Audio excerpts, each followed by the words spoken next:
Bismillahirrahmanirrahim. Assalamualaikum warahmatullahi wabarakatuh. Innal hamdalillah nahmaduhu wa nasta'inuhu wa nastaghfiruh wa na'udzu billahi min syururi anfusina wa sayyiati a'malina. May yahdihillahu fala mudilla lahu wa may yudlil fala hadiya lahu. Asyhadu an la ilaha illallah wahdahu la syarika lah wa asyhadu anna Muhammadan abduhu wa rasuluh la nabiyya ba'dah. Qala Allah ta'ala fi kitabil karim, ya ayyuhalladzina amanu ittaqullaha haqqa tuqatih wa la tamutunna illa wa antum muslimun. Wa qala Allah ta'ala, ya ayyuhan nas ittaqu rabbakum alladzi khalaqakum min nafsin wahidah wa khalaqa minha zawjaha wa batha minhuma rijalan katsiran wa nisaa'a wa taqullaha alladzi tasaluna bihi wal arham innallaha kana 'alaykum raqiba. Wa qala Allah ta'ala, ya ayyuhalladzina amanu ittaqullaha wa qulu qawlan sadida yuslih lakum a'malakum wa yaghfir lakum dhunubakum wa may yuti' Allaha wa rasulahu faqad faza fawzan 'azima. Amma ba'd, fa inna asdaqal hadits kitabullah wa khairal huda huda Muhammadin sallallahu alaihi wasallam. Akhwati fillah yang dirahmati oleh Allah Subhanahu wa taala, alhamdulillah, segala puji bagi Allah Subhanahu wa taala yang telah memberikan kepada kita nikmat yang begitu besar, yaitu nikmat untuk kita senantiasa bisa istiqamah di dalam iman, dan juga nikmat untuk kita senantiasa bisa istiqamah di dalam Islam, serta nikmat untuk kita senantiasa bisa istiqomah, untuk senantiasa bisa berada di dalam jalan yang lurus. Ini disebut sebagai nikmat yang terbesar, karena tentunya tanpa pertolongan Allah Subhanahu wa taala, maka pastilah kita tidak akan pernah sanggup dan tidak akan pernah bisa istiqomah di dalam jalan yang lurus, dan juga istiqomah di dalam agama yang selamat ini. Karena sehebat apapun seseorang, jika dia ingin berada di dalam hidayah Allah, berada di dalam jalan yang lurus, maka dia tidak akan pernah bisa untuk berada di dalam nikmat tersebut sampai Allah Subhanahu wa taala sebagai Rabbul Alamin menghendaki dirinya untuk berada di dalam jalan yang lurus tersebut. Dan hal ini sebagaimana yang dikabarkan di dalam firman Allah Subhanahu wa taala di dalam surat At-Takwir ayat yang ke-28 sampai dengan ayat yang ke-29, di mana Allah Subhanahu wa taala berfirman, liman syaa'a minkum an yastaqim wa ma tasyauna illa an yasha'allahu rabbul alamin.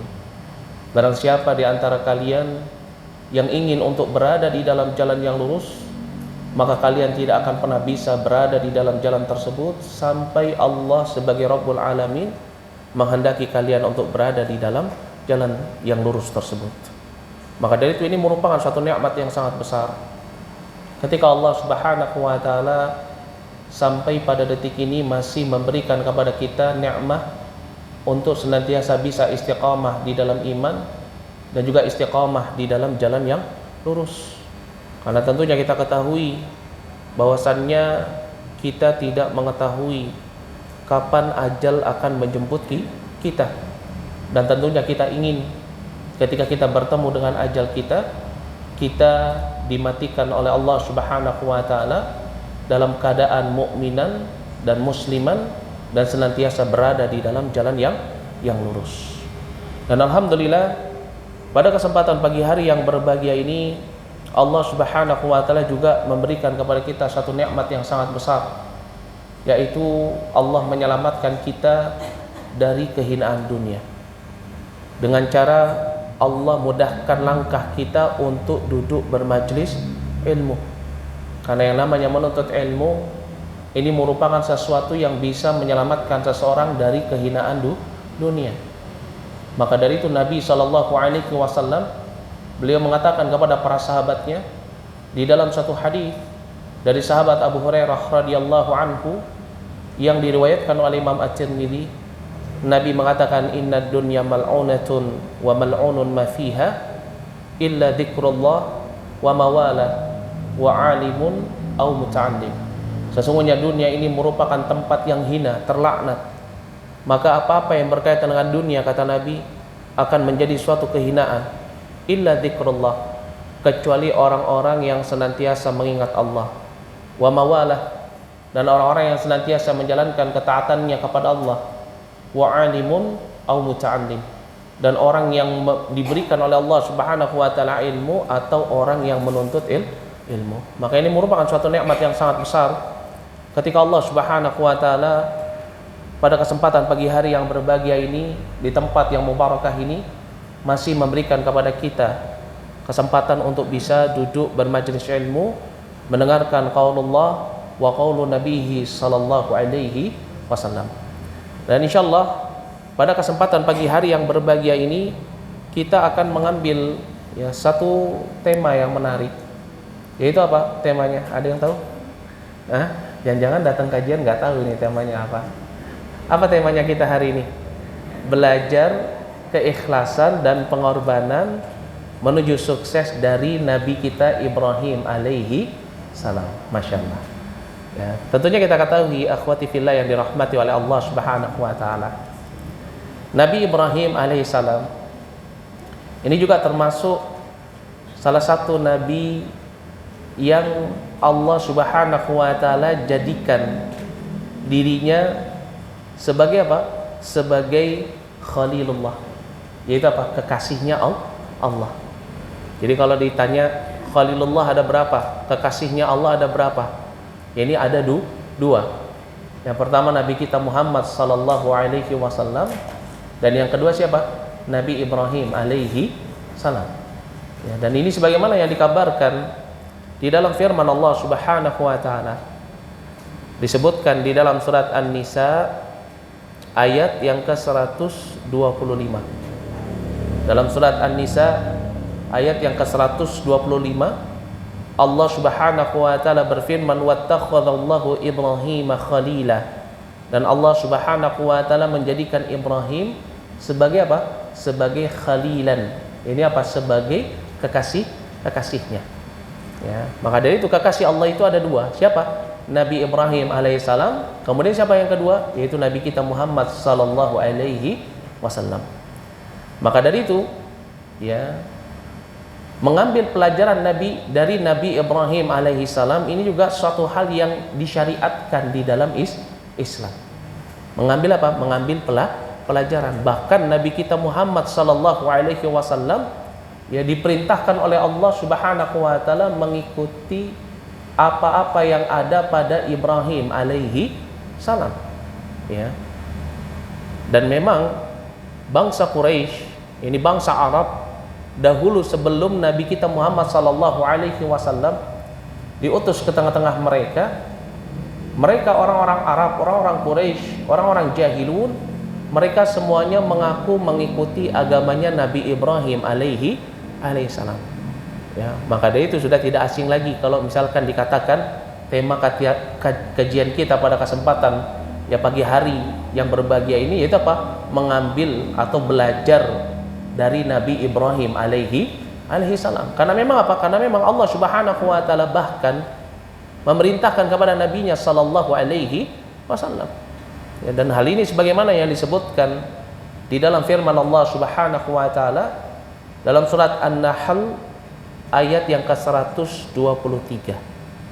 Di dalam surat An-Nahl ayat yang ke-123, Allah Subhanahu wa taala berfirman, "Tsumma auhayna ilaika anittabi' millata Ibrahim hanifa wa ma kana minal musyrikin." Allah Subhanahu wa taala berfirman, "Tsumma kemudian auhayna ilaik, kemudian kami wahyukan kepada engkau wahai Muhammad, anittabi', agar engkau mengikuti millata Ibrahim, agamanya Nabi Ibrahim yang hanifah, agama yang lurus, agama tauhid, wa makana minal musyrikin. Dan Ibrahim alaihissalam itu bukan termasuk dari orang-orang yang menyekutukan Allah Subhanahu wa taala. Masyaallah. Ya, maka dari itu ini merupakan satu hal yang sangat muhimmah bagi kita, termasuk mengambil pelajaran atau menjadikan Nabi Ibrahim alaihissalam juga sebagai apa? Juga sebagai uswatun hasanah. Ya, selain Nabi kita Muhammad sallallahu alaihi wasallam Allah perintahkan kita untuk jadikan sebagai suri tauladan di dalam kehidupan kita, begitu juga pada Nabi Ibrahim alaihi salam. Allah Subhanahu wa taala juga memerintahkan kita untuk agar kita juga bisa mengambil pelajaran dari Nabi Ibrahim alaihi salam. Dan ini sebagaimana yang disebutkan di dalam firman Allah Subhanahu wa taala di dalam surat Al-Mumtahanah, ayat yang keempat, Allah Subhanahu wa taala berfirman di dalam surat Al-Mumtahanah ayat yang keempat. Allah Subhanahu wa taala berfirman, qad kanat lakum uswatun hasanah fi Ibrahim walladzina ma'ah. Sesungguhnya telah ada suri tauladan pada diri Nabi Ibrahim alaihi salam yang bisa kalian untuk ambil sebagai pelajaran. Ya, walladzina ma'ah. Begitu juga dengan orang-orang yang bersamanya. Masya Allah. Ya, maka dari itu apa? Maka dari itu mengambil pelajaran dari kisah Nabi Ibrahim alaihissalam ini juga merupakan suatu hal yang dianjurkan di dalam apa? Di dalam agama Islam. Lalu apa saja sih kisah tentang Nabi Ibrahim alaihissalam yang bisa kita ambil ibrah, bisa kita ambil pelajaran? Yang pertama yaitu tentang kisah Nabi Ibrahim alaihissalam ketika beliau memurnikan Allah Subhanahu wa taala. Yaitu apa? Mengikhlaskan Allah Subhanahu wa taala di dalam ubudiyah. Ya, tentunya kita ketahui tidaklah seorang rasul diutus ke tengah-tengah umat ini melainkan tujuannya sama semuanya. Mulai dari Nuh alaihi salam. Rasul ada berapa? Coba kalau misalkan anak boleh tanya, Rasul ada berapa? Ada nggak ibu-ibu yang tahu? Rasul ada berapa? Ada 5. Yang pertama siapa? Ayo, ada yang tahu nggak? Siapa yang pertama? Nuh alaihi salam. Kalau Presiden Indonesia sudah pasti tahu ya. Yang pertama siapa ya?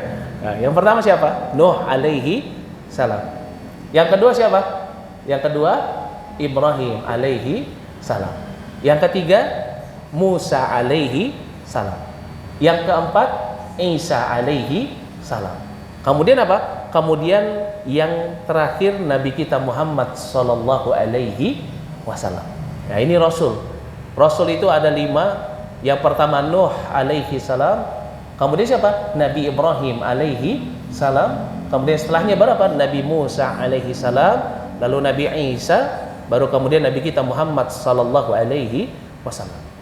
Dan semua Rasul, kelima-limanya ini diutus ke muka bumi, diangkat menjadi Rasul, tujuannya semuanya sama. Yaitu apa? Mendakwahkan tauhid. Mendakwahkan kepada manusia agar manusia senantiasa memurnikan ibadahnya hanya kepada Allah Subhanahu wa taala.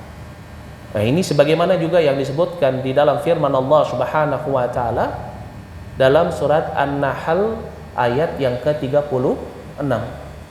Dalam surat An-Nahl ayat yang ke-36 Allah Subhanahu wa taala berfirman, "Wa laqad ba'atsna fi kulli ummatin rasula an ya'budullaha wajtanibu taghut." Sungguh-sungguh telah kami utus untuk setiap umat seorang rasul. Apa tujuannya? An ya'budullaha wajtanibu taghut. Agar mereka senantiasa beribadah kepada Allah dan menjauhkan diri mereka dari yang namanya taghut. Yaitu apa? Ilah-ilah yang diibadahi selain Allah. Maka dari itu fungsi tujuan pengutusan para rasul itu semuanya sama. Dari Nuh alaihi salam sampai Nabi kita Muhammad sallallahu alaihi wasallam, tujuan utamanya adalah apa? Memurnikan ibadah hanya kepada Allah. Yaitu apa? Mengikhlaskan ibadah kita hanya kepada Allah Subhanahu wa taala. Maka dari itu di dalam surat Al-Bayyinah ayat yang kelima Allah Subhanahu wa taala berfirman, "Wa ma umiru illa liya'budullaha mukhlishina lahuddin. Dan tidaklah mereka diperintahkan kecuali hanyalah untuk memurnikan amalan mereka, ibadah mereka hanya kepada Allah Subhanahu wa ta'ala. Dan inilah risalah yang dibawa oleh Nabi kita Muhammad sallallahu alaihi wasallam. Disebutkan di dalam surat Al-Anbiya ayat yang ke-25. Disebutkan dalam surat Al-Anbiya ayat yang ke-25. Allah Subhanahu wa ta'ala berfirman, "Wa ma arsalna min qablika min rasul illa nuhiya ilaihi annahu la ilaha illa ana fa'budun." Ini apa? Allah Subhanahu wa ta'ala berfirman, dan kami belum pernah mengutus sebelum engkau wahai Muhammad seorang rasul pun, kami belum pernah mengutus, illa nuhiya ilaihi, kecuali kami perintahkan kepadanya untuk apa? Untuk mendakwahkan kalimat la ilaha illa ana, yaitu apa? Kalimat tauhid, kalimat la ilaha illallah, yang maknanya adalah apa? La ma'budu bihaqqin illallah, tidak ada ilah yang diibadahi yang hak kecuali hanya Allah Subhanahu wa ta'ala semata. Fa'buduni, maka hendaknya kalian semua beribadah hanya kepada diriku, yaitu kepada Allah Subhanahu wa ta'ala semata. Masya Allah. Maka begitu juga ibrah yang bisa kita ambil dari kisahnya Nabi Ibrahim alaihissalam. Yang pertama adalah apa? Bagaimana Nabi Ibrahim alaihissalam menegakkan kalimat la ilaha illallah. Ya, pada saat itu Nabi Ibrahim alaihissalam Allah jadikan hidup di tengah-tengah suatu kaum yang beribadah kepada patung. Ya, bahkan siapa? Bapaknya beliau sendiri adalah apa? Orang yang membuat patung untuk diibadahi oleh kaumnya. Ya, tetapi Allah Subhanahu wa ta'ala, Allah berikan ilham, Allah berikan kepada Ibrahim alaihissalam hidayah untuk bisa membedakan mana yang hak dengan yang batil. Sehingga apa? Sehingga tidak masuk ke dalam logikanya Nabi Ibrahim alaihi salam. Orang-orang buat patung, kemudian patungnya itu diibadahi oleh mereka sendiri.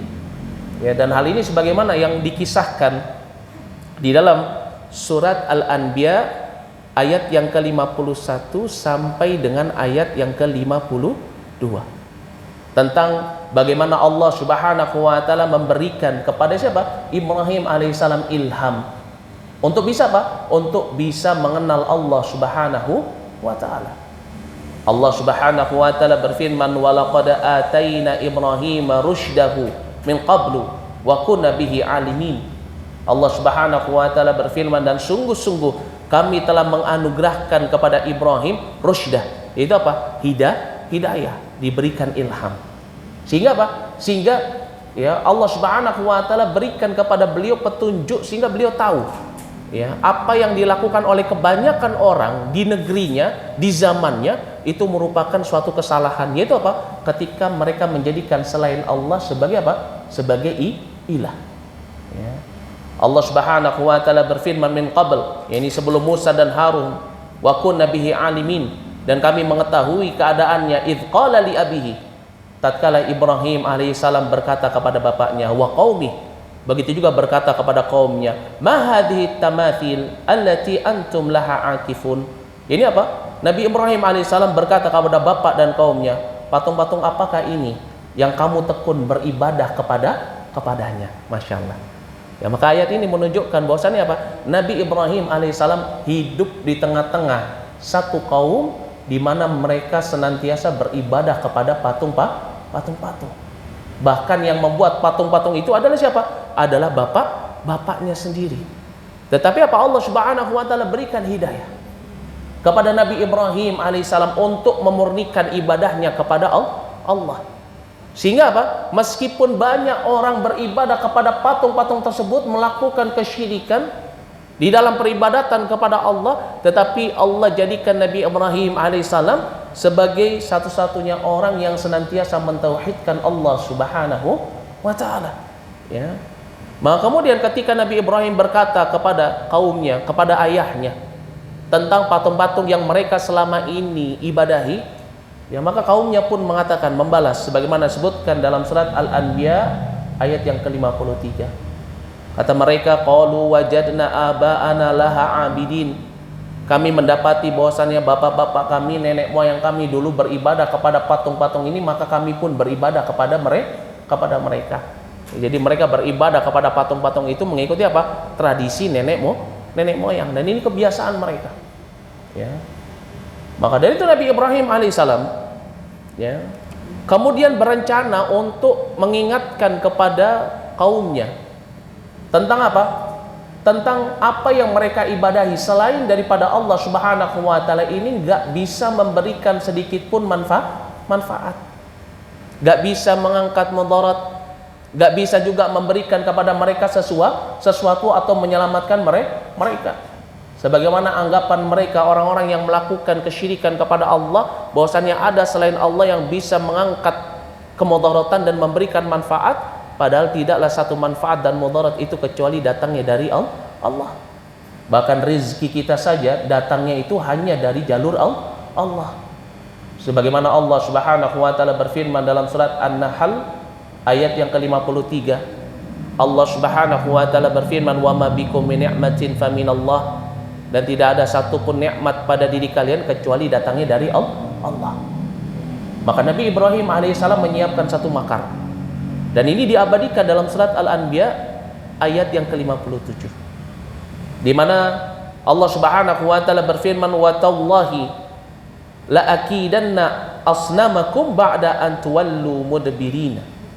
Ini tatkala mereka kaumnya Nabi Ibrahim keluar meninggalkan kampungnya untuk melakukan ritual keagamaan, ya Nabi Ibrahim alaihissalam kemudian bersumpah dengan nama Allah, wa tallahi, dan demi Allah, la akidanna, sungguh-sungguh aku akan melakukan tipu daya, ya ba'da an tuwallu mudbirina, yakni tipu daya kepada asnamakum, kepada berhala-berhala kalian setelah kalian pergi meninggalkannya. Ini maknanya apa? Setelah semua orang keluar, ini keluar dari apa? Dari kampung tersebut, negeri tersebut, untuk melakukan ritual kesyirikan di luar, ya maka Nabi Ibrahim alaihissalam mempersiapkan satu makar untuk apa? Menyadarkan kaumnya bahwasannya apa? Patung yang mereka sembah selama ini tidak bisa memberikan manfaat, bahkan nggak bisa melindungi diri mereka sendiri. Masya Allah.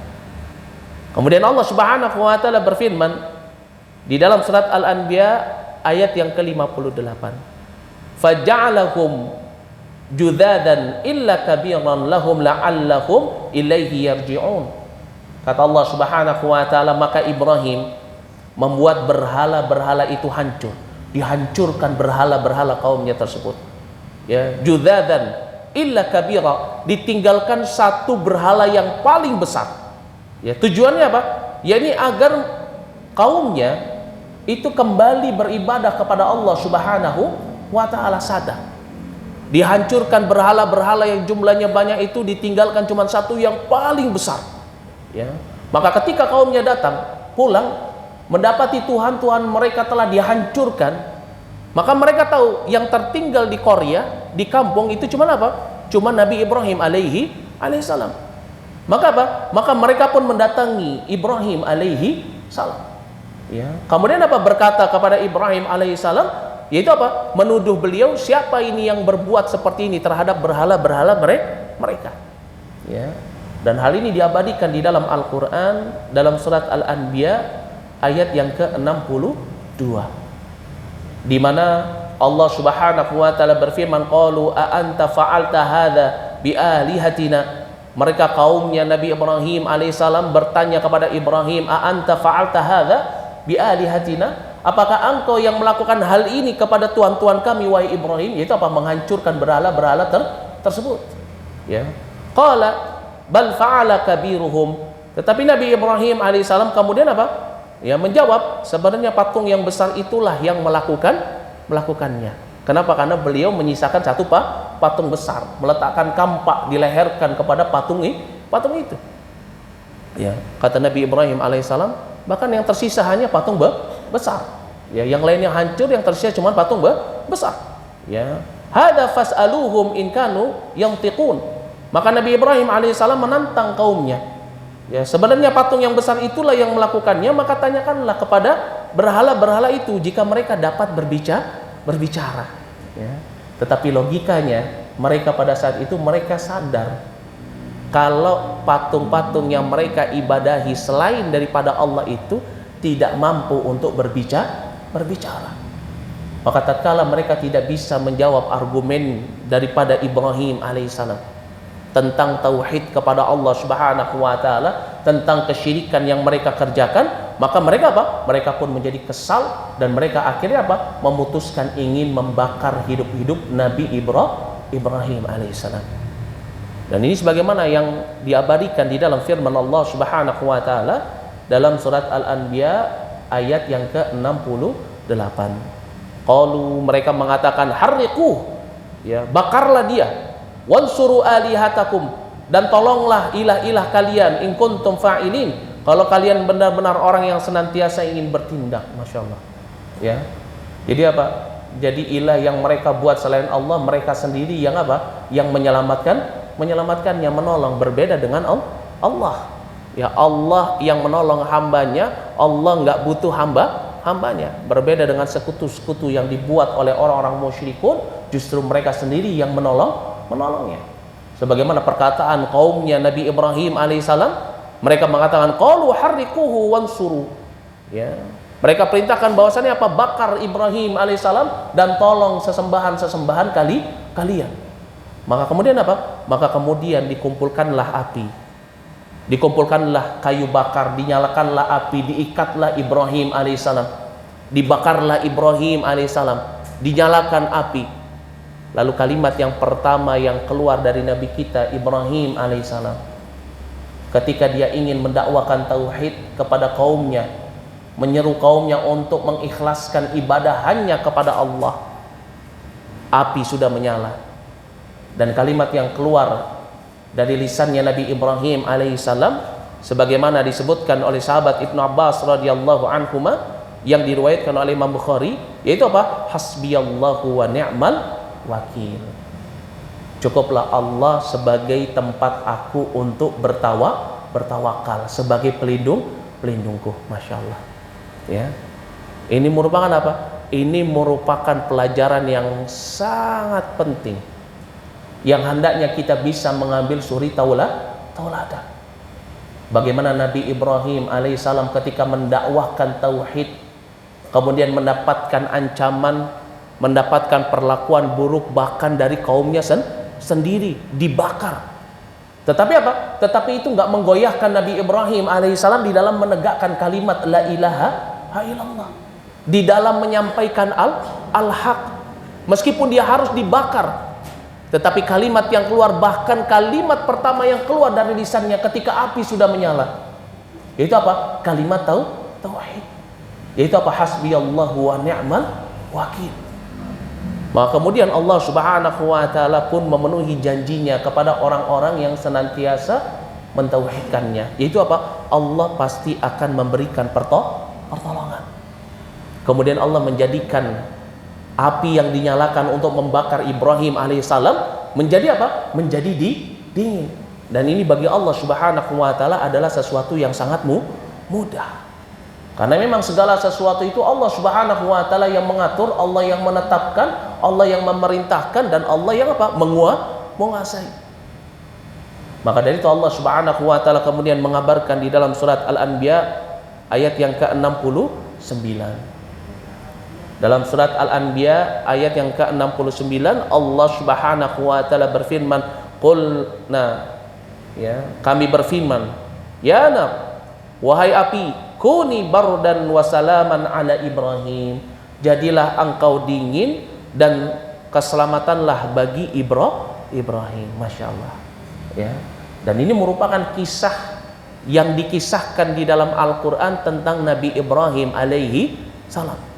Tentang apa? Tentang kegigihan beliau ketika menjalankan perintah Rabbnya, ketika menegakkan kalimat la ilaha illallah, nggak goyah dengan ujian, meskipun akan dibakar tetap istiqomah di dalam tauhid, tetap istiqomah di dalam Islam.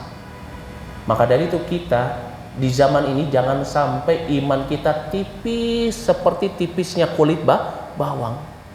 Baru nggak punya pekerjaan, baru nggak punya makanan, kemudian mau pindah agama, cinta sama seseorang kemudian pindah agama. Ya, dahulu Nabi Ibrahim alaihissalam saja diuji dengan dibakar, bukan lagi kelaparan, bukan lagi karena nggak punya pekerjaan, bukan lagi karena nggak punya rumah, tetapi apa? Diuji mau dibakar dengan kaumnya, tetapi tetap bisa istiqomah di dalam tauhid. Ya, dan ini menunjukkan besarnya keimanan Ibrahim alaihissalam kepada Allah Subhanahu wa ta'ala. Ini kisah yang pertama yang menarik tentang Nabi Ibrahim alaihissalam, tentang bagaimana beliau mendakwahkan kepada kaumnya tauhid kepada Allah, kemudian beliau pun dibakar dan Allah menjadikan api yang membakarnya menjadi dingin. Ini yang pertama. Lalu kisah kedua yang bisa dijadikan oleh kita suri tauladan dari Nabi kita Ibrahim alaihissalam, yaitu tentang pengorbanan beliau. Kapan itu? Yakni ketika beliau sangat menginginkan untuk memiliki seorang anak. Ya, bertahun-tahun berdoa kepada Allah dengan sabar minta diberikan keturunan. Maka ketika beliau berumur 86 tahun, barulah kemudian Allah Subhanahu wa ta'ala ya mengijabah doanya. Sepanjang malam, sepanjang hari, sepanjang tahun beliau berdoa kepada Allah, minta kepada Allah agar diberikan anak yang saleh. Ya, sebagaimana disebutkan di dalam firman Allah Subhanahu wa taala di dalam surat As-Saffat ayat yang ke-100. Ya, Allah Subhanahu wa taala mengabadikan doanya Nabi Ibrahim alaihissalam, Rabbi habli minas salihin, wahai Rabbku berikanlah aku seorang anak dari anak-anak yang saleh. Ya. Jadi kita kalau mau minta anak sama Allah, jangan cuma minta anak, ya Allah berikan anak, minta anak yang saleh. Kenapa? Karena ketika seorang punya anak yang saleh, ini merupakan kenikmatan yang sangat besar. Karena anak itu juga termasuk ujian yang Allah berikan kepada kita. Dalam surat Al-Anfal ayat yang ke-28, Allah Subhanahu wa taala berfirman, wa'lamu, ketahuilah, innama amwalukum wa auladukum fitnah. Ketahuilah bahwasannya harta-harta kalian dan anak-anak kalian itu merupakan ujian. Ya. Maka dari itu kalau minta kepada Allah anak, minta anak yang saleh. Kalau minta cucu kepada Allah, minta cucu yang saleh. Sebagaimana Nabi Ibrahim alaihissalam berdoa kepada Allah, Rabbi habli minas salihin, ya Rabbku berikanlah kepadaku anak dari anak-anak yang saleh. Minta kepada Allah sepanjang malam, sepanjang hari, sepanjang tahun. Kemudian ketika beliau sudah mau, ya sudah berada fi kabiri sinin, ya sudah berada pada masa-masa senjanya, sudah pada masa-masa tua, barulah Allah Subhanahu wa taala berikan seorang anak. Ya, anak yang saleh, Masya Allah. Betapa senangnya Ibrahim alaihissalam, Allah kabulkan doanya. Tetapi inilah orang yang beriman. Ketika Allah berikan kepadanya nikmat, Allah juga berikan kepadanya ujian. Ketika Allah berikan kepada Ibrahim alaihissalam anak yang bernama Ismail, kemudian apa? Allah Subhanahu wa taala uji. Allah perintahkan kepada Ibrahim alaihissalam untuk apa? Untuk menyembelih anaknya sendiri.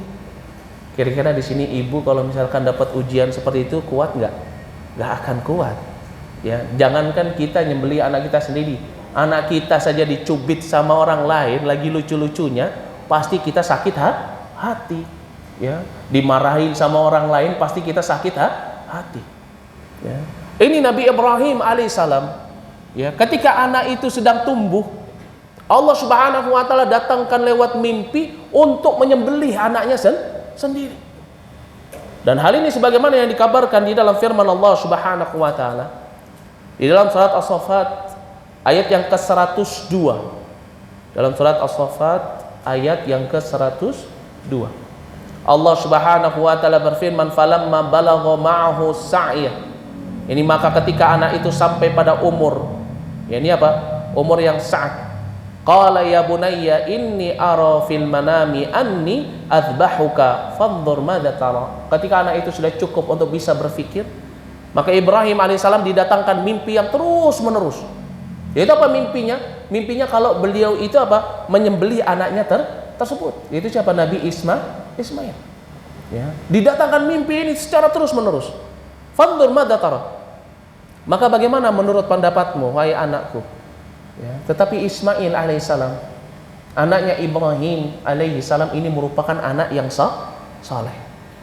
Ketika dia mengetahui bahwasannya mimpi yang didapati oleh ayahnya adalah mimpi yang benar, mimpi yang hak dari Allah Subhanahu wa taala, maka beliau pun memerintahkan kepada ayahnya untuk apa? Untuk melaksanakan perintah Allah Subhanahu wa taala. Masyaallah. Ya. Dan ini juga sebagaimana yang dikabarkan di dalam surat As-Saffat ayat yang ke-102. Allah Subhanahu wa taala berfirman, qala ya abati, Ismail alaihissalam menjawab, ya abati, wahai ayahku, if'al ma tu'maru satajiduni insyaallah minas sabirin. Kata Ismail alaihissalam, wahai ayahku, kerjakan apa yang diperintahkan kepada dirimu, dan insyaallah engkau akan mendapati aku termasuk daripada orang-orang yang sabar. Ya. Maka kemudian Ibrahim alaihissalam dan juga Ismail kemudian setelah itu melaksanakan perintah Rabbnya, dan ini bukan perintah yang mudah.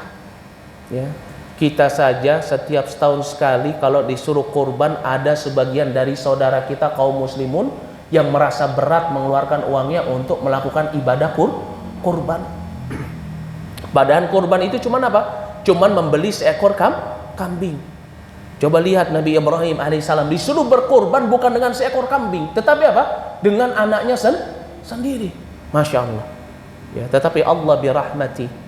Kemudian Allah Subhanahu wa taala ketika Ibrahim alaihissalam ya, sudah mau melaksanakan perintah Rabbnya, dibantu dengan anaknya Ismail yang saleh, dikuatkan dengan anaknya, maka kemudian Allah Subhanahu wa taala birahmati, Allah Subhanahu wa taala kemudian mengganti ya Ismail alaihissalam dengan apa? Mengganti Ismail alaihissalam dengan apa? Dengan seekor kambing atau seekor domba. Masya Allah. Ya. Dan ini merupakan kisah yang begitu menarik dari Nabi Ibrahim alaihissalam. Dua kisah yang masyhur, yaitu apa? Kisah bagaimana Nabi Ibrahim alaihissalam mengorbankan anaknya demi menjalankan perintah Allah. Tanpa ragu anaknya pun ya membantu ayahnya untuk melaksanakan perintah Rabbnya. Maka dari dua kisah ini ada beberapa hal yang hendaknya kita bisa menjadikan apa? Menjadikan ibrah. Yang pertama, faidah atau buah yang dapat dipetik dari pelajaran dari kisahnya Nabi Ibrahim alaihissalam. Yang pertama yaitu adalah apa? Kesabarannya Nabi Ibrahim alaihi salam. Lihat bagaimana Nabi Ibrahim alaihissalam ketika dibakar oleh kaumnya, diikat, dikumpulkan kayu bakar, kemudian dinyalakan api, bagaimana sabarnya beliau tidak goyah sama sekali di dalam keimanan. Karena memang yang namanya keimanan itu senantiasa akan mendapatkan ujian. Siapapun orang yang semakin dekat dengan Allah, semakin beriman kepada Allah, maka ujiannya pun akan semakin besar. Ya.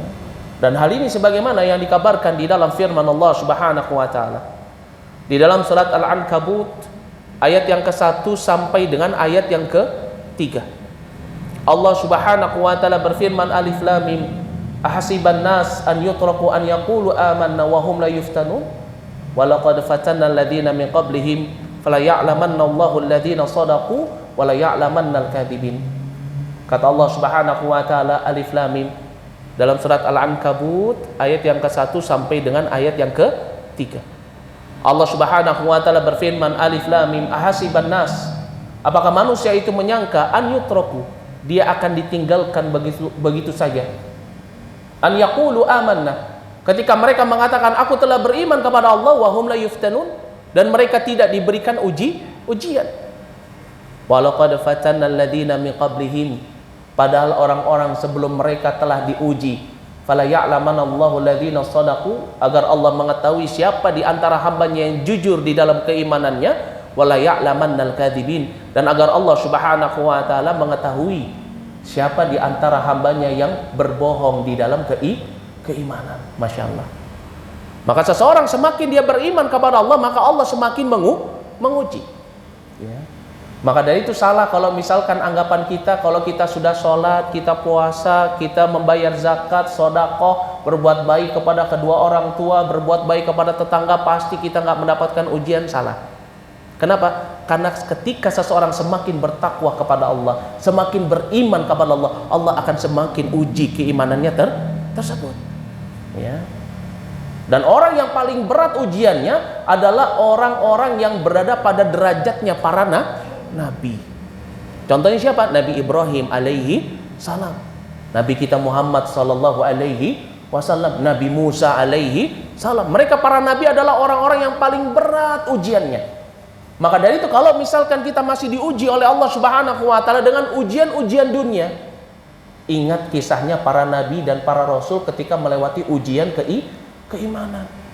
Ya, Ibrahim dibakar oleh kaumnya karena sebab ingin menegakkan kalimat la ilaha illallah. Ya. Maka nanti kalau misalkan ada di antara kita nanti diuji oleh Allah dengan penyakit, sampai di mana penyakit itu akan membawa dia atau mengantarkannya kepada kematiannya, maka iblis pasti akan datang kepadanya, syaitan akan datang kepadanya. Syaitan pasti akan datang menawarkan kekufuran.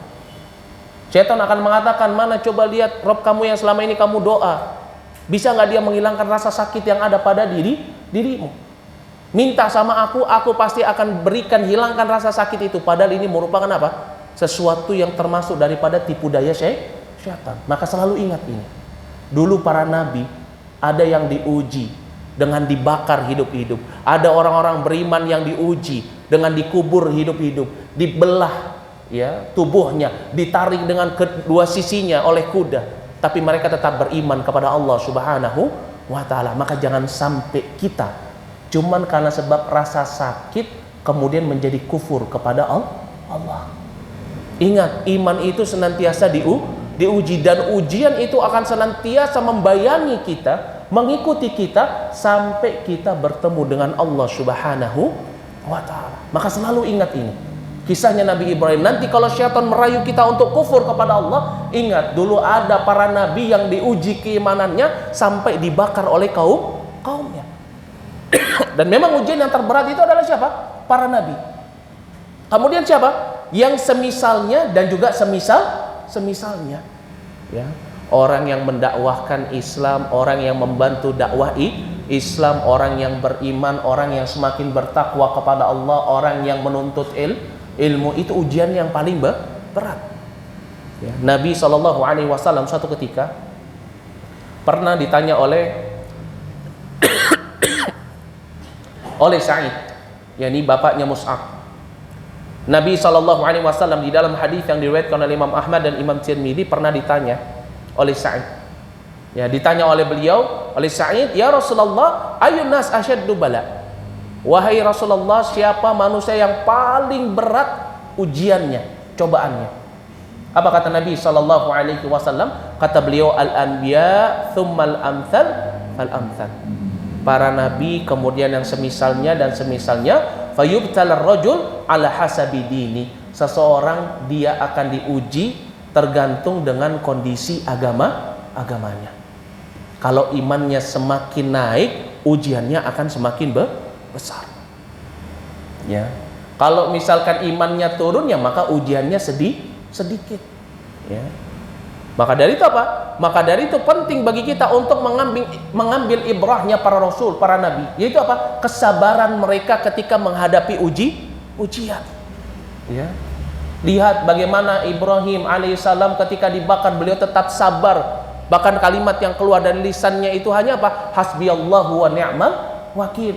Lihat bagaimana beliau ketika diuji tidak memiliki anak. Kemudian apa? Kemudian beliau berdoa kepada Allah dengan sabar bertahun-tahun. Ya. Bertahun-tahun beliau berdoa kepada Allah Subhanahu wa taala minta agar diberikan anak. Sampai kemudian ketika Allah Subhanahu wa taala memberikan kepadanya anak, Allah perintahkan untuk menyembelih anaknya sendiri. Tetapi beliau tetap apa? Tetap sabar sampai datang pertolongan Allah. Karena memang buah daripada kesabaran itu apa? Turunnya pertolongan Allah Subhanahu wa ta'ala. Orang gak akan ditolong oleh Allah Subhanahu wa ta'ala sampai dia bisa sabar di dalam menghadapi ujian. Kata Nabi SAW di dalam hadis dari sahabat Abu Hurairah radhiyallahu anhu yang diriwayatkan oleh Imam Ahmad, kata Nabi SAW, wa anna nasra ma'as sabr, sesungguhnya pertolongan Allah itu bersamaan dengan kesabaran. Jadi kalau misalkan sampai saat ini kita masih berada di dalam ujian, musibah, belum datang pertolongan Allah, tandanya apa? Belum sabar. Ya. Sampai benar-benar kita sabar, ikhlas kepada Allah, menyerahkan segala urusan kepada Allah Subhanahu wa taala, maka turunlah pertolongan Allah Subhanahu wa taala. Dan ini sebagaimana yang Allah Subhanahu wa taala firmankan kepada kita di dalam surat Al-Baqarah ayat yang ke-155 sampai dengan ayat yang ke-156. Dalam surat Al-Baqarah ayat yang ke-155 sampai dengan ayat yang ke-156. Allah Subhanahu wa taala berfirman, walanabluwannakum, dan sungguh-sungguh kami akan menguji kalian bisyai'in, dengan sesuatu, ya minal khaufi wal ju' wan naqs, dari apa? Dari rasa takut, kelaparan, kehilangan, kekurangan, minal amwal, dari harta, wal anfus, jiwa, wa thamarat, dan buah-buahan, wa basyir sabirin, dan berikanlah kabar gembira kepada orang-orang yang sabar. Yaitu apa? Pertolongan dari Allah Subhanahu wa taala. Wa basyir sabirin, berikanlah kabar gembira kepada orang-orang yang sabar. Siapa mereka? Allah Subhanahu wa taala sebutkan dalam surat Al-Baqarah ayat yang ke-156, alladzina idza asabatuhum musibah qalu inna lillahi wa inna ilaihi raji'un. Yaitu orang-orang yang ketika diuji oleh Allah Subhanahu wa taala, kemudian dia mengatakan inna lillahi wa inna ilaihi raji'un. Sesungguhnya hanya milik Allah lah segala sesuatu, dan segala sesuatu akan kembali kepada Allah. Ini ciri orang yang sabar. Jadi kalau misalkan ada seseorang di antara kita diuji oleh Allah kemudian masih suka marah-marah, berarti tandanya belum apa? Belum sabar. Kalau belum sabar, maka pertolongan Allah belum turun. Sampai benar-benar dia menyerahkan segala urusannya kepada Allah, maka inilah buah daripada kesabaran, yaitu apa? Turunnya pertolongan Allah Subhanahu wa taala. Ya. Maka dari itu ibrah yang dapat kita ambil dari kisahnya Nabi Ibrahim, yaitu tentang bagaimana kesabaran beliau. Ketika Allah perintahkan untuk menyembelih anaknya sendiri, beliau sabar.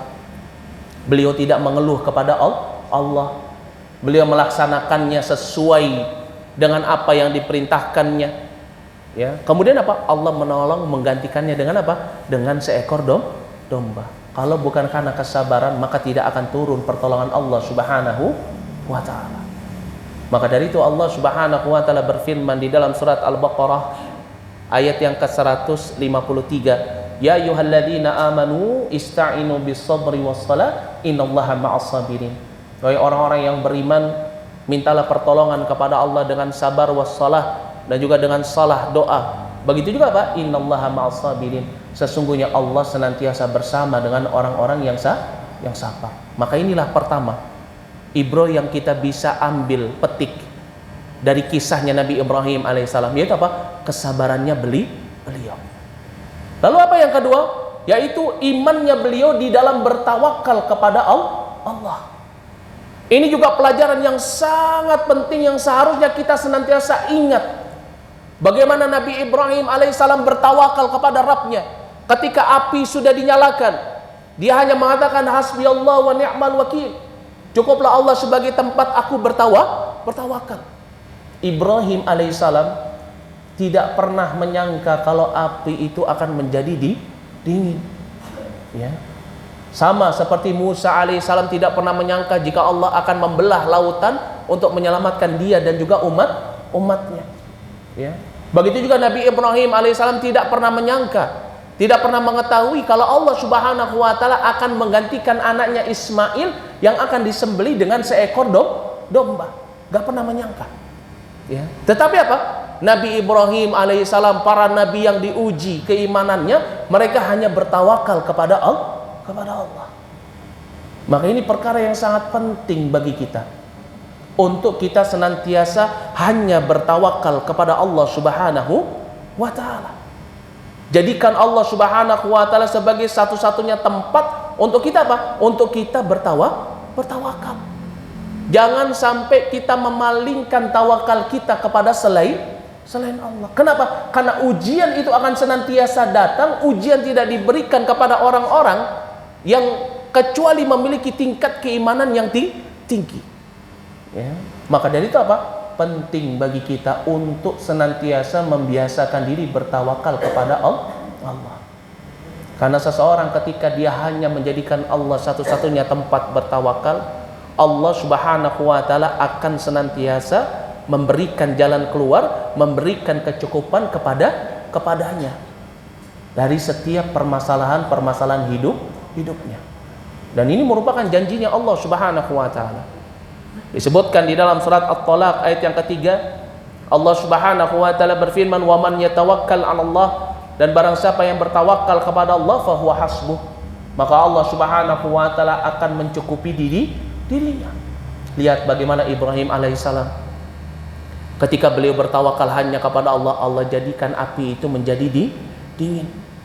Lihat bagaimana Ibrahim alaihissalam ketika dia bertawakal kepada Allah, harus menyembelih anaknya yang semata wayang yang dinanti-nantikan, dia bertawakal kepada Rabbnya dan Allah menggantinya dengan seekor domba.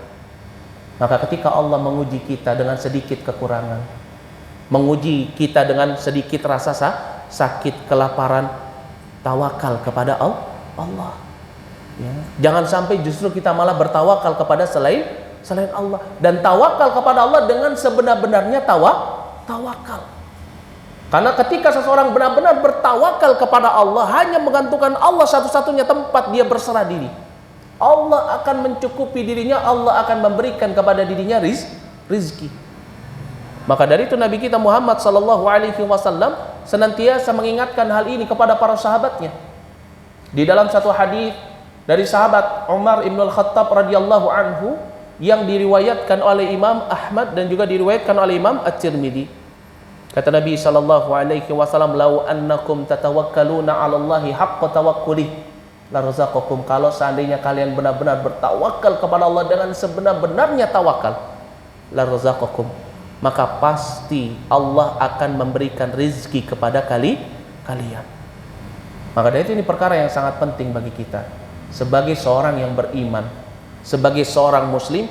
Jangan sampai kita menggantungkan urusan kita kepada selain Allah.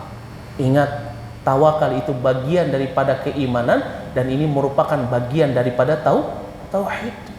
Karena sebab seseorang bertawakal hanya kepada Allah, sampai-sampai Allah menjadikan dia sebagai 70.000 orang yang masuk ke dalam surga tanpa dihisab dan juga tanpa diazab. Jadi kalau kita mau masuk ke dalam kelompoknya Nabi SAW, umatnya Nabi yang 70.000 orang yang masuk ke dalam surga tanpa dihisab dan tanpa diadab, belajar untuk bertawakal kepada Allah. Nabi mengabarkan kepada para sahabatnya tentang orang-orang yang akan mendapatkan nikmat ini, masuk surga tanpa dihisab dan tanpa diadab. Siapa mereka? Yang pertama, orang yang tidak minta diruqyah. Dia sakit, diganggu jin ataupun yang semisalnya, tapi dia nggak minta orang lain untuk meruqyah.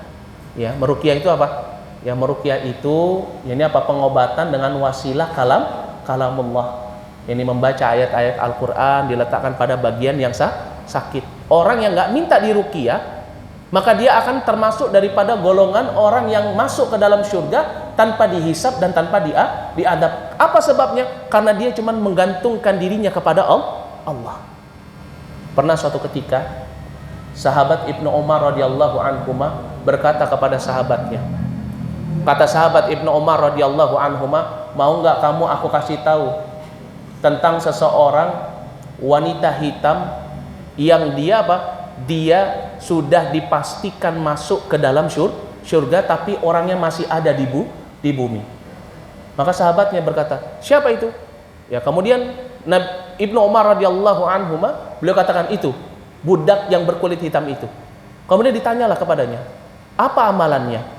Kata beliau, dahulu di zaman Nabi sallallahu alaihi wasallam, budak hitam ini punya penyakit, yaitu apa? Penyakit ayan. Ya.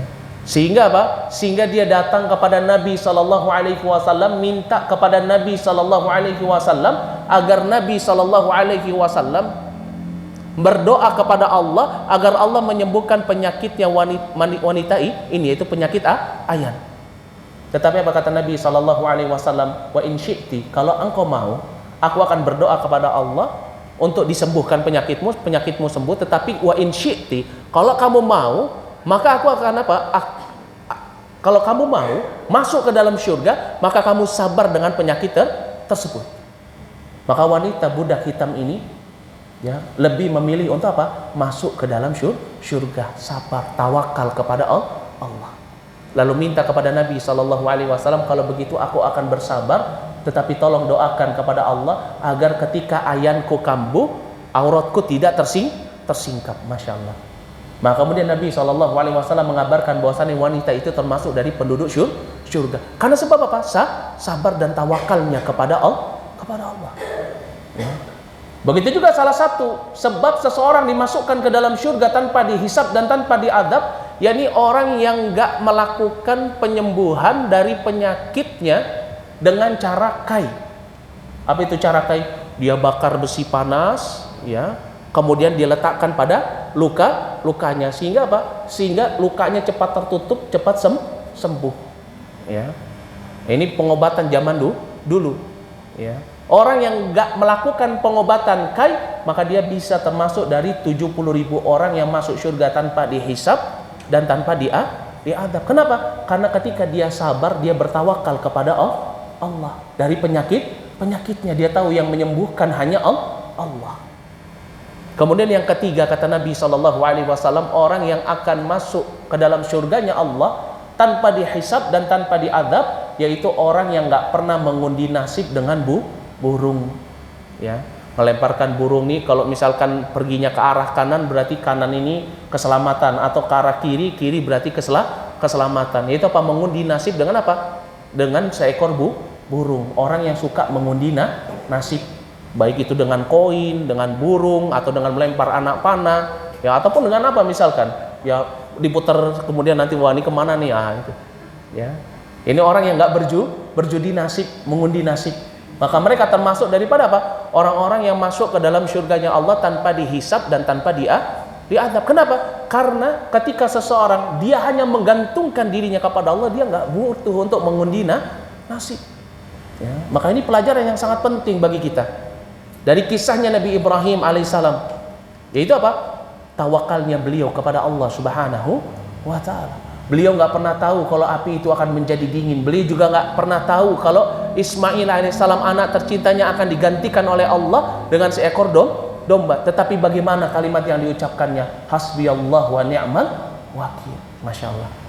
Maka dari itu kita kalau misalkan belum diuji oleh Allah Subhanahu wa ta'ala, ya, dengan satu ujian yang seperti ujiannya para nabi, berarti apa? Kita belum mendapatkan ujian keimanan.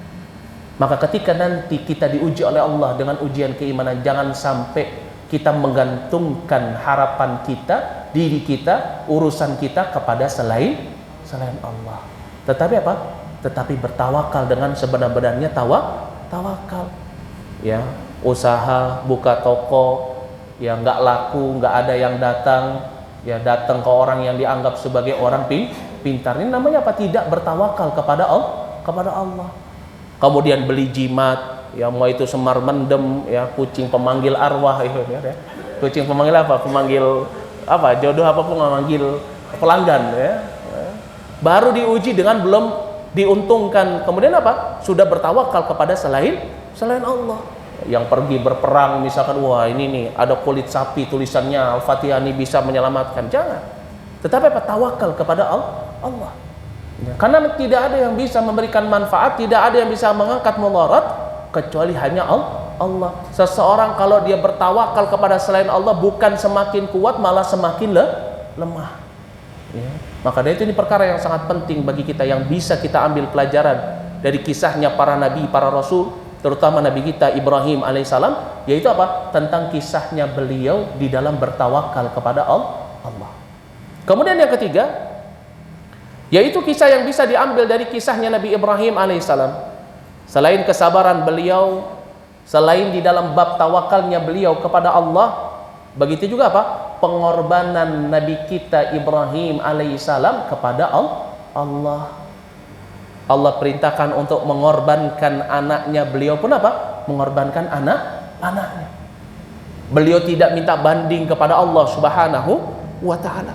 Tetapi apa? Beliau segera langsung menjalankan perintah yang Allah Subhanahu wa taala perintahkan. Kenapa? Karena memang orang-orang beriman itu adalah orang-orang yang menyerahkan hidupnya, matinya, segala yang dia miliki, ibadahnya hanya kepada Allah. Ini bentuk pengorbanan kita kepada Allah.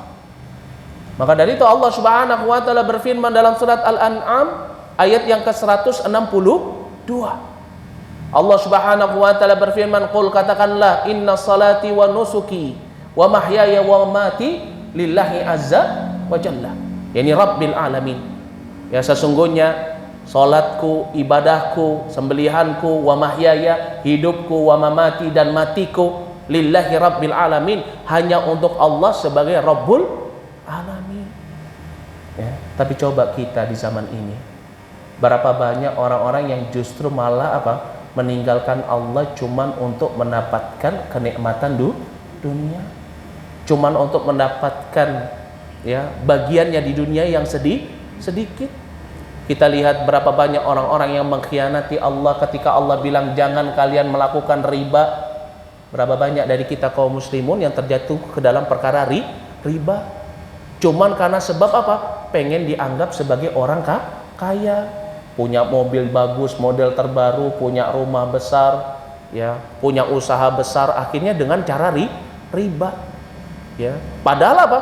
Padahal dahulu para rasul, para nabi, mereka berkorban untuk Allah Subhanahu wa taala. Kita di zaman ini kebanyakan mengorbankan Allah untuk hawa nafsu kita.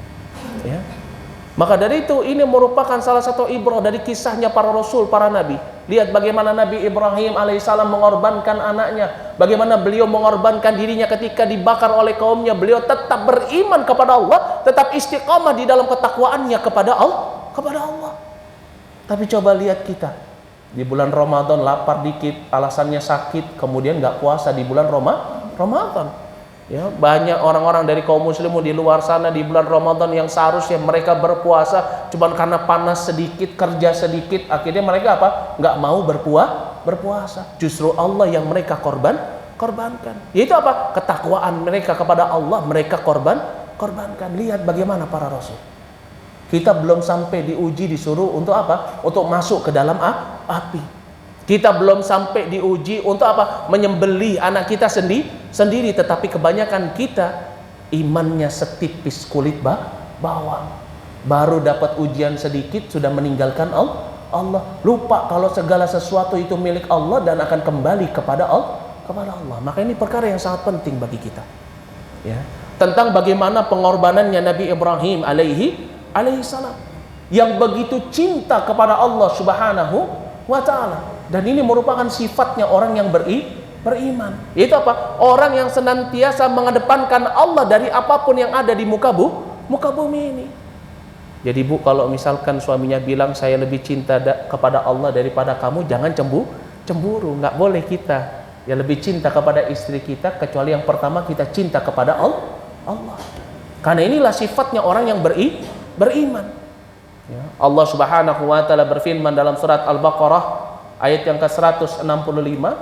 Allah Subhanahu wa taala berfirman, "Wa minan nas man yattakhidhu min dunillahi andada yuhibbunahum ka hubbillah walladzina amanu asyaddu hubban lillah."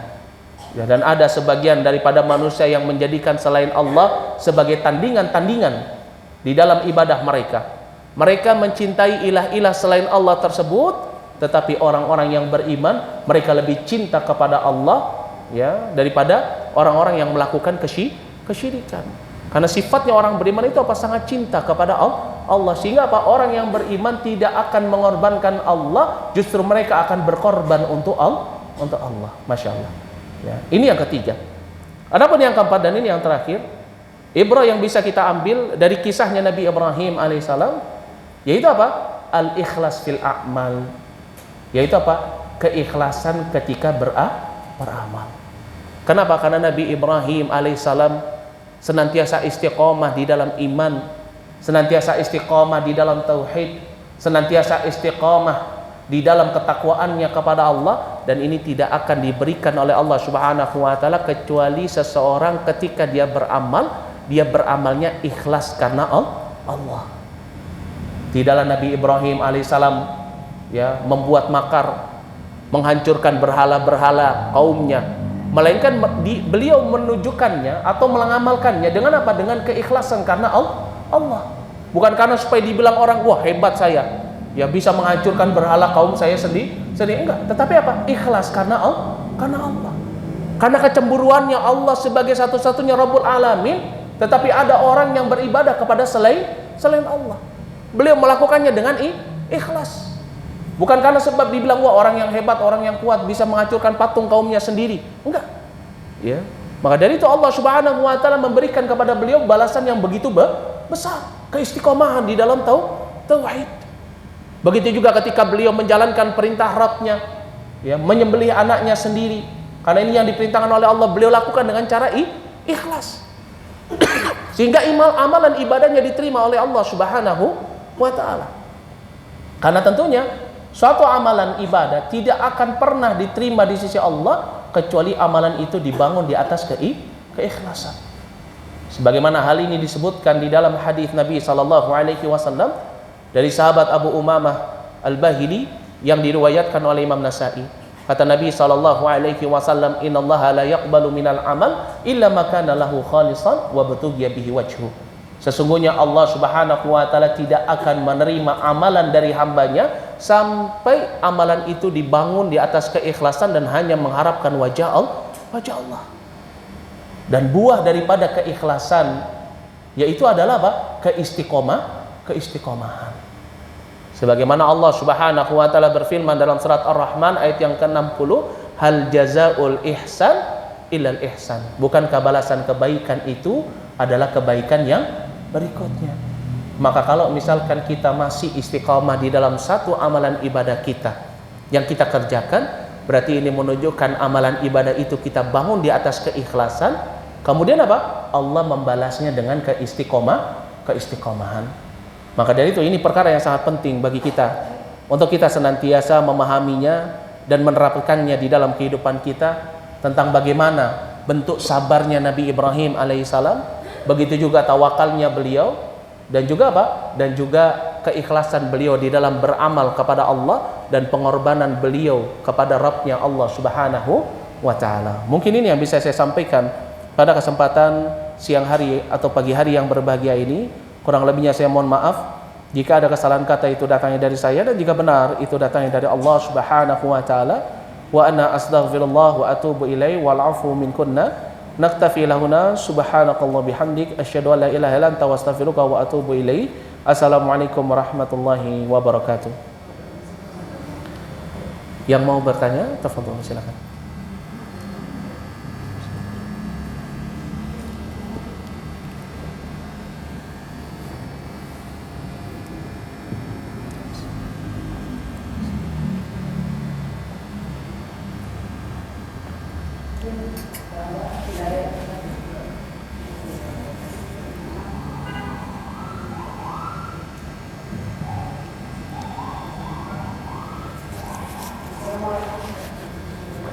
Waalaikumsalam warahmatullahi wabarakatuh. Izin bertanya, nama saya adalah meluruskan niat. Kadang-kadang kita membaca surah Al-Quran, itu cara kita berwawaikan dari meluruskan niat karena Allah. Misalnya membaca Al-Waqiah supaya memudahkan rezeki, atau Ar-Rahman supaya dimudahkan urusan. Apakah hal yang demikian itu bisa memberi cinta kita pada syaitan? Baik, barakallahu fikum, Masya Allah. Pertanyaan yang sangat bagus. Apakah ketika seseorang dia beribadah kepada Allah, kemudian dia niatkan ibadah tersebut tujuannya bukan karena Allah Subhanahu wa taala, tetapi karena dunia?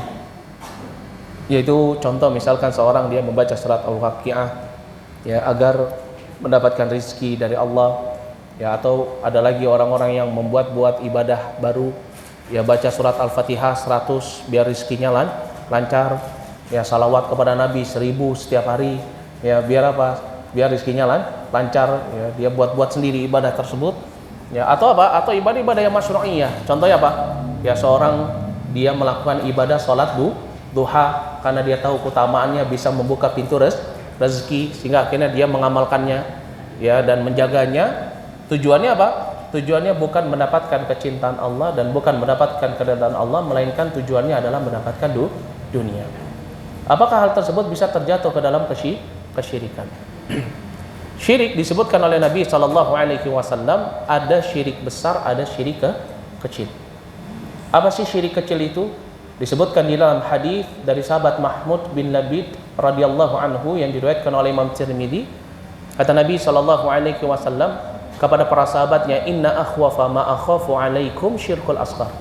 Perkara yang paling aku takutkan dan sangat aku takutkan terjadi kepada kalian, yaitu adalah syirik kecil.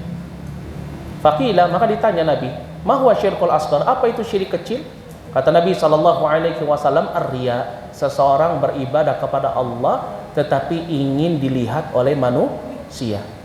Seseorang dia baca Quran tetapi ingin didengar oleh manusia. Seseorang dia beribadah kepada Allah agar dikatakan sebagai seorang yang saleh. Seseorang menuntut ilmu supaya dikatakan sebagai orang yang alim. Ini riya. Yaitu apa? Orang yang beribadah tetapi niatnya bukan karena Allah tetapi karena selain Allah. Lalu bagaimana kalau misalkan dia niatnya ibadah itu untuk dunia? Apakah termasuk syirik kecil? Ya termasuk di dalamnya syirik kecil. Ya, kenapa? Karena yang namanya ibadah itu harus ditujukan hanya kepada Allah. Ya, karena ibadah yang tidak ditujukan kepada Allah, ya maka apa? Ya maka ya Allah Subhanahu wa taala tidak akan menerima ibadah tersebut. Sebagaimana disebutkan di dalam surat Al-Hajj ayat yang ke-37, Allah Subhanahu wa taala berfirman, "Lan yanalallaha luhumuha wala dimauha walakin yanaluhu at-taqwa." Tidak akan sampai darah-darah yang mereka korbankan, daging-daging yang mereka korbankan kepada Allah, tetapi yang sampai itu adalah ketakwaan. Apa itu ketakwaan di sini? Niat karena Allah. Ya, seseorang dia niat sodakohnya, niat kurbannya, semoga nanti pintu rizki dibuka. Ya, maka apa? Maka innamal a'malu binniyat, kata Nabi. Di dalam hadis dari sahabat Umar ibn Khattab radhiyallahu anhu yang diriwayatkan oleh Imam Bukhari dan Muslim, kata Nabi, innamal a'malu binniyat. Setiap amalan itu ditentukan dengan niat. Wa innamal likulli mri'in manawa. Setiap manusia akan dibalas sesuai dengan apa yang dia niatkan. Bahkan di dalam Al-Qur'an Allah Subhanahu wa taala telah mengabarkan kepada kita, barang siapa yang melakukan amalan akhirat tujuannya dunia, Allah akan berikan kepada dirinya dunia yang dia maksud, tetapi apa? Dia tidak akan mendapatkan balasan nanti di akhirat. Ya, maka ketika seseorang meniatkan ibadahnya untuk dunia, ya maka apa? Dia hanya mendapatkan dunia. Tetapi seseorang yang beramal mengharapkan wajah Allah untuk akhiratnya, maka Allah akan memberikan bukan hanya dunia, bahkan Allah juga akan memberikan balasannya di akhirat. Disebutkan di dalam hadis yang diriwayatkan oleh Imam Ibnu Majah, Nabi SAW beliau mengatakan, man kanatil akhirah hammah, barang siapa yang menjadikan akhirat itu sebagai tujuan hidupnya, maka ja'alallahu ginahu fi qalbi, Allah akan jadikan kekayaan di dalam hatinya. Wa jama'a syamlah, Allah akan kumpulkan urusannya, mudahkan urusannya. Wa ma atathu minad dunya wa ma atathu dunya wa ila ya wa ma atathu dunya illa wa hiya raghimah. Dan dunia tidak akan datang kepada dirinya kecuali dalam keadaan hina. Maka dari itu, ibadah yang terbaik itu bukan ketika kita mengharapkan balasan dunia. Dan balasan yang terbaik daripada ibadah itu bukan dunia, tetapi apa? Akhirat. Dan seseorang gak akan dibalas dengan balasan akhiratnya kecuali Allah akan memberikan kepada dirinya keistiqomahan di dunia. Dan ini merupakan ya salah satu ciri kalau ibadah kita diterima oleh Allah, Allah berikan kepada kita keistiqomahan. Maka dari itu ini perkara yang juga harus menjadi perhatian bagi kita. Jangan sampai kita beribadah dengan ibadah akhirat tujuannya untuk dunia. Tetapi apa? Jadikan ibadah-ibadah kita, amalan-amalan akhirat kita untuk akhirat, yaitu hanya mengharapkan wajah Allah. Jangan kemudian kita tertipu dengan syaitan yang suka menakut-nakuti dengan kemiskinan.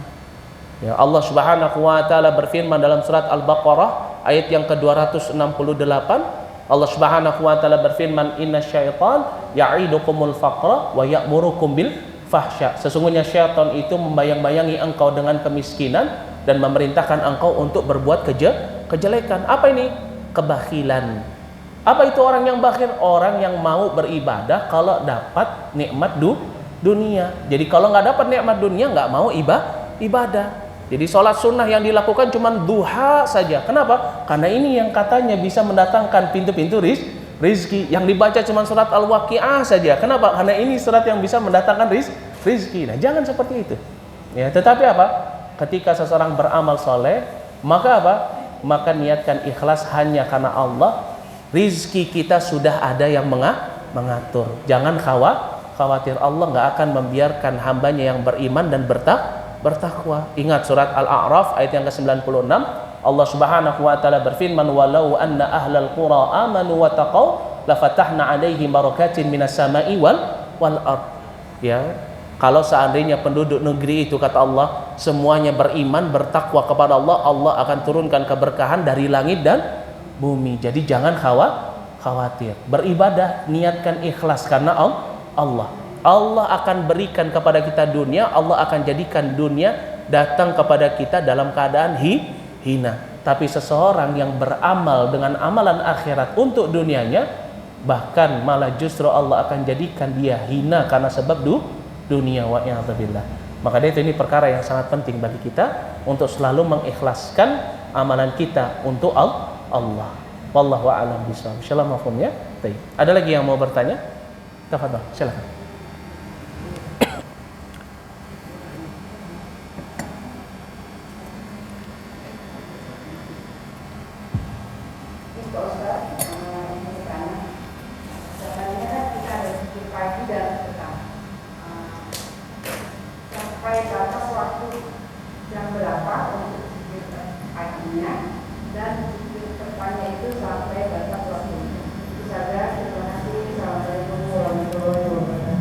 Waalaikumsalam warahmatullahi wabarakatuh. Masya Allah.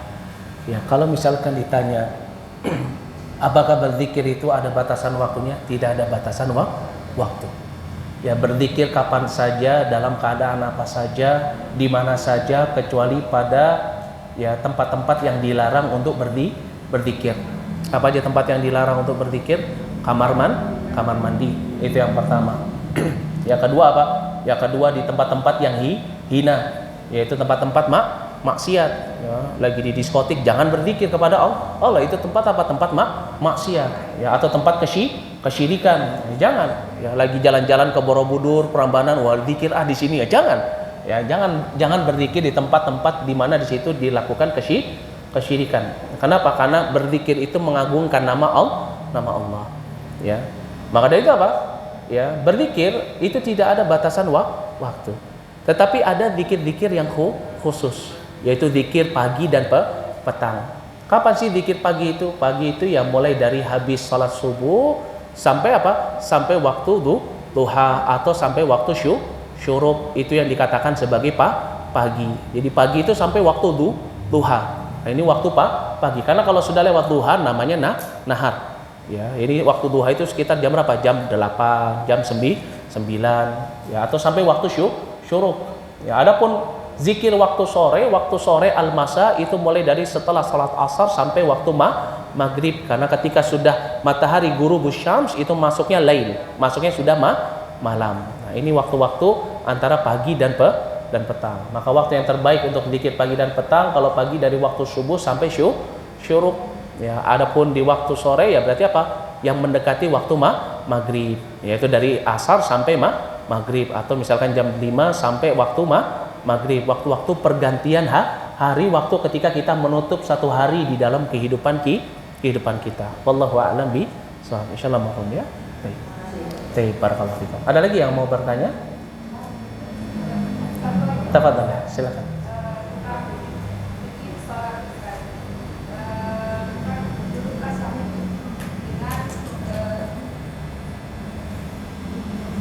tasyahud mengangkat jari, dan ada yang digerak-gerakkan. Mohon petunjuknya Ustaz, mohon pencerahannya. Bagaimana sebenarnya disunahkan oleh Nabi, yang dicontohkan oleh Nabi yang bagaimana? Apakah yang hanya mengangkat jari ini atau yang digerak-gerakkan itu? Tayyib, barakallahu fikum, masyaallah. Ya, ada pertanyaan yang bagus tentang fikih salat. Ketika duduk tasyahud, ada sebagian orang menggerakkan jari telunjuknya ketika tasyahud, ada yang tidak menggerakkan jari. Ya, mana yang paling benar di dalam perkara tersebut? Apakah menggerakkan jari atau tidak? Syekh Albani, ya, beliau ya membawakan hadis-hadis yang menunjukkan atas wajibnya seseorang ketika tasyahud untuk menggerakkan jari. Ini Syekh Albani. Akan tetapi Syekhuna Muqbil rahimahullah al-Wadi'i ya membantah perkataan ini, karena Syekh Albani dan Syekhuna Muqbil ya ini kedua-duanya juga termasuk orang-orang yang tafannun di dalam bab hadis. Ya, tinggal sezaman. Ya, Syekh Albani pulang ke Albana ketika belajar di Saudi setelah selesai, dan Syekh Muqbil ya Syekhuna Muqbil ya pergi ke Yaman, ke Dammaj. Ya. Dan Syekhuna Ahmad bin Sa'id adalah salah satu murid daripada Syekh Muqbil yang kemudian membantah Syekh Albani tentang wajibnya menggerakkan tangan ketika tasyahud, ya, ketika sedang tasyahud. Dan satu-satunya dan dari murid-muridnya Syekh Muqbil hanya Syekh Ahmad bin Sa'id yang nasihatnya diterima oleh Syekh Albani dan mendapatkan pujian oleh Syekh Albani. Ini kenapa? Karena Syekh Albani pada saat itu ya mengatakan wajibnya, padahal itu merupakan perkara yang sunnah. Dan Syekhuna Ahmad bin Sa'id ya beliau membuat ya bantahan dari sisi hadis-hadis yang disampaikan oleh Syekh Albani. Ini hadis-hadisnya kedudukannya bagaimana sehingga menunjukkan lemahnya, dan sehingga apa? Menunjukkan sunnahnya bukan wajibnya. Maka dari perkara ini, maka apa? Maka kita mengambil kesimpulan ya bolehnya seseorang untuk menggerakkan jari dan bolehnya seseorang untuk tidak menggerakkan jari. Jadi ini bukan permasalahan-permasalahan yang menjadi permasalahan usul di dalam bab-bab fikih. Jadi boleh seseorang menggerakkan jari, boleh juga seseorang tidak menggerakkan jari. Tetapi tentunya dilihat dari kondisi. Kalau menggerakkan jari itu bisa menghilangkan kekhusyuan atau kekhusyuan orang yang ada di sekitarnya, ya maka hendaknya tidak menggerakkan jari. Ya, kalau misalkan tidak menghilangkan kekhusyuan, ya dan dia menganggap ingin mengamalkan sunnahnya Nabi SAW karena ada dalil atau ada hadis yang juga menerangkan atau mensyariatkan perkara tersebut, ya maka dia boleh mengerjakan. Yang terpenting di sini ini apa? Perkara tersebut bukan termasuk dari perkara bid'ah. Kenapa? Karena ada dalilnya. Wallahu a'lam bishawab. Insyaallah mafhum ya. Baik, barakallahu. Ada lagi yang mau bertanya? Tafadhol, silakan.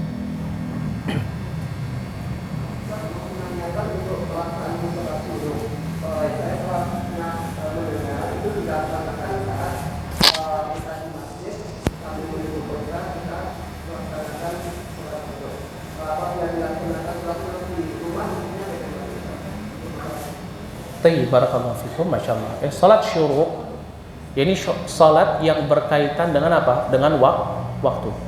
Nggak boleh dikerjakan di luar waktu syuruk. Ya, karena di luar waktu syuruk itu merupakan waktu dilarangnya salat, dan nggak boleh dilakukan sebelum. Karena sebelum juga merupakan waktu dilarangnya salat. Nah, salat syuruk ya itu disyariatkannya adalah apa? Seseorang ketika setelah salat subuh dia tidak bergerak. Ini maknanya tidak bergerak apa? Dia tetap di dalam posisi duduk kecuali pada udzur yang syar'i. Ya contohnya misalkan apa? Dia mau buang air kecil, maka boleh dia untuk apa? Keluar masjid, pergi ke toilet. Ya, jangan sampai orang nahan, entahlah nunggu dulu habis syuruk ya. Akhirnya basah nanti. Ya enggak. Tetapi apa? Boleh kalau dia ada udzur atau misalkan ada sesuatu yang penting dia dipanggil, ya kemudian apa? Dia keluar sebentar dari masjid. Intinya apa? Salat syuruk itu adalah salat ketika seseorang apa? Seorang tetap duduk mukim. Apakah harus di masjid? Apakah boleh juga dilakukan di rumah? Boleh juga dilakukan di rumah. Tidak ada syariatnya harus di masjid. Jadi bagi para wanita yang salat subuhnya di rumah, dia menunggu waktu syuruk juga bisa. dia habis sholat dia baca Quran, berzikir. Nanti kalau sudah terlihat seperti ya sudah waktunya syuruk, maka dia sholat syuruk di rumah tidak mengapa. Ya, yang disyariatkan di dalam syuruk yaitu apa? Tidak bergeser dari tempat duduknya. Ya, ini maknanya apa? Tidak keluar masjid. Karena orang kalau sudah keluar masjid sudah beraktivitas, kecuali kalau ada uzur. Ya, contoh seperti apa? Ya mungkin dia mau buang air kecil atau dipanggil keluarganya, ada ya kebutuhan ya mendadak, dia harus menyamparkan dulu keluar dari masjid, kemudian dia masuk lagi, kemudian duduk. Nah, maka tidak mengapa. Insyaallah mafhum ya. Baik. Ada lagi yang mau bertanya? Tafadhol, silakan. Ada lagi? Baik.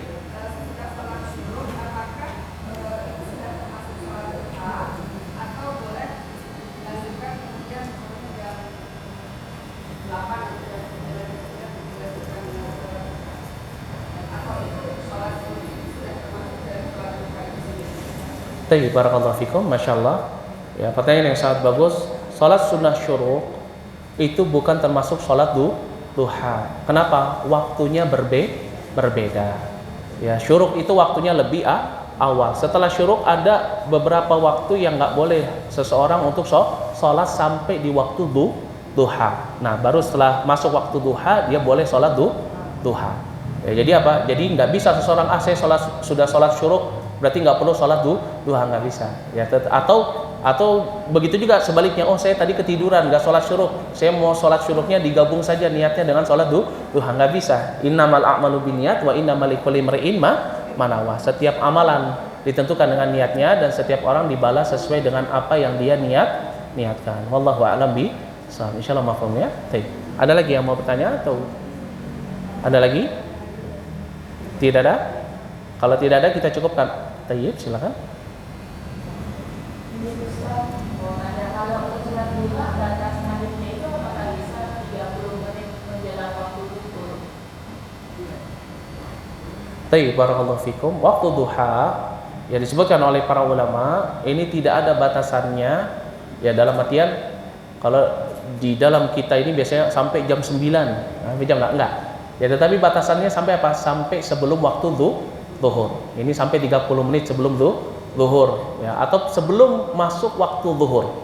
Maka boleh seseorang yang belum sholat duha untuk sholat duha ya, karena waktunya panjang. Nggak ada batasannya sampai jam 9 udah bukan duha, enggak. Ya, seorang kalau mau sholat duha ya boleh dilakukan sampai sebelum waktu zuhur. Tetapi yang nggak boleh dilakukan adalah sebelum duha, karena itu adalah waktu dilarangnya sholat. Ini kapan saja waktu dilarangnya sholat? Setelah asar sampai apa?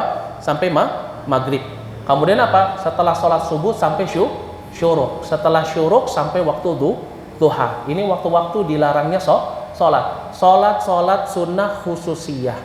Tapi kalau sholat sunnah yang muakkadah, ya maka ini berbeda. Contoh misalkan seorang datang ke masjid, ya mau sholat tahiyat masjid. Nah, kan terikat dengan masjid, ya maka ini tidak termasuk di dalamnya. Atau seorang dia belum sholat kemudian menjamak, atau dia sholat pada waktu tersebut karena sebab belum sholat wajib, maka ini tidak mengapa. Yang tidak boleh adalah apa? Mendirikan sholat sunnah secara khusus. Karena sholat sunnah itu apa? Sholat sunnah itu ada yang umum, orang bisa sholat berapapun ya, dimanapun waktunya ya, kapanpun ya, 2 rakaat ya, sampai apa? Waktu duha sampai waktu apa? Sebelum zuhur. Nanti setelah zuhur dia ikuti lagi sampai asar, sholat 2 rakaat, nggak apa, waktunya tidak pernah apa, jumlahnya tidak pernah apa, dibatasi. Sholat sunnah yang tidak berkaitan, yang tidak mu'allaqah, ini tidak muakkadah, tidak terikat. Sholat sunnah secara umum maka boleh ya, kecuali di waktu-waktu dilarangnya sholat. Wallahu a'lam bishawab. Insyaallah ya. Baik. Ada lagi yang mau bertanya atau kita cukupkan? Sudah? Cukup? Tidak ada yang mau bertanya? Baik. Kalau gitu kita cukupkan sampai sini. Kurang lebih ada lagi? Tidak? Ya. Kurang lebihnya saya mohon maaf jika ada kesalahan kata itu datangnya dari saya, dan jika benar itu datangnya dari Allah Subhanahu wa taala. Wa ana astaghfirullah wa atubu ilaihi wal 'afwu minkunna naktafi lahuna. Subhanakallah bihamdik asyhadu an la ilaha illa anta astaghfiruka wa atubu ilaik. Assalamualaikum warahmatullahi wabarakatuh.